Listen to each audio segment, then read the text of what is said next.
Well, Thomas Edison was born in 1847 and died in 1931.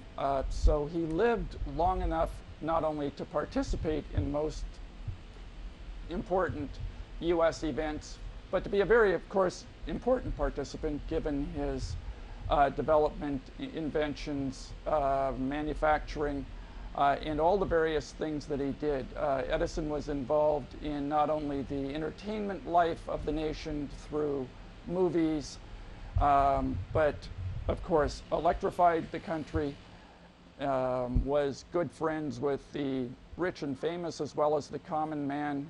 He and his buddy Henry Ford and Harvey Firestone with the poet John Burroughs went on nature trips, which later got rather heavily covered, so they almost became caricatures. But Edison was woven in the fabric of the country. When he was looking for financing for his schemes, he dealt with the Vanderbilts, he dealt with J.P. Gould, he dealt with Morgan. There wasn't anyone, especially on the financial side, that he hadn't had some runs in with or some conflict.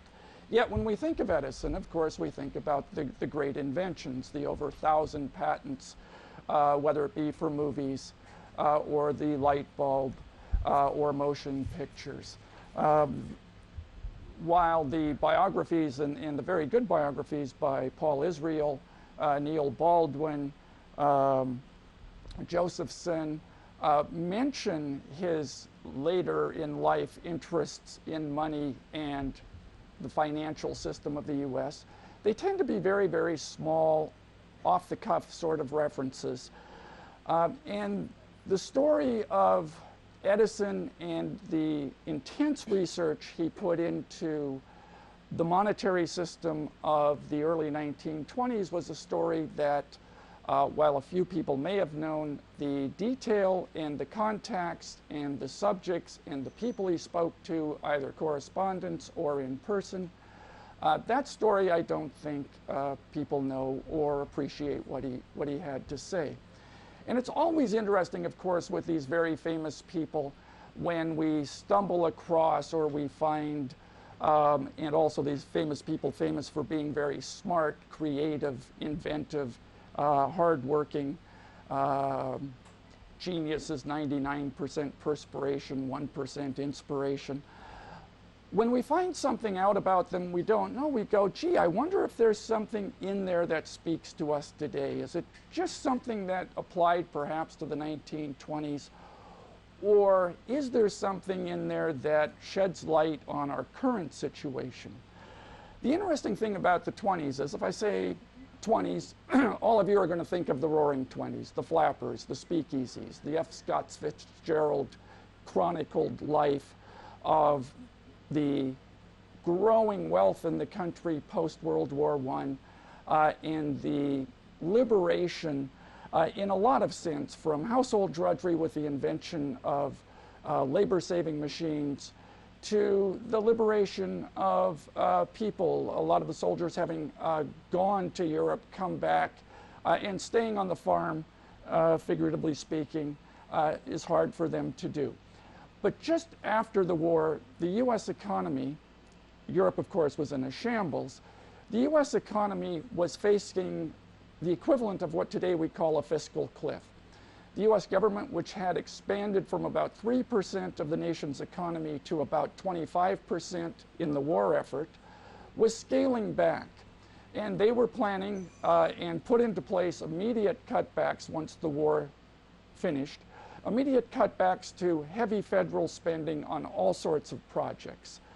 The view of the federal government prior to World War I in terms of what their responsibilities were to the average person was, well, we do national defense, we do the post office, and we try to watch the flow of goods and services, especially goods, across the borders, because one of their major tax sources were customs revenues and duties. So of course they were interested in goods that went in and out. But after that, you pretty much looked after yourself.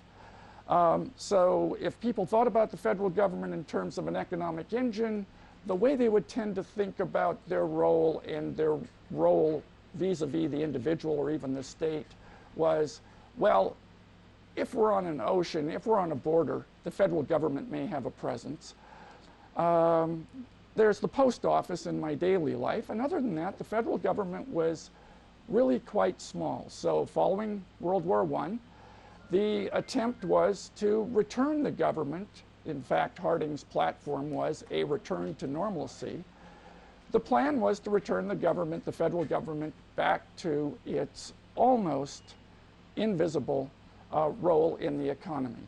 Well, with all the soldiers coming back, and with the federal government spending being cut back, unemployment, which during the war had fallen to as low as 1 or 2%, and there weren't really major agencies, federal agencies actually even calculating it. These are numbers kind of built out of state figures.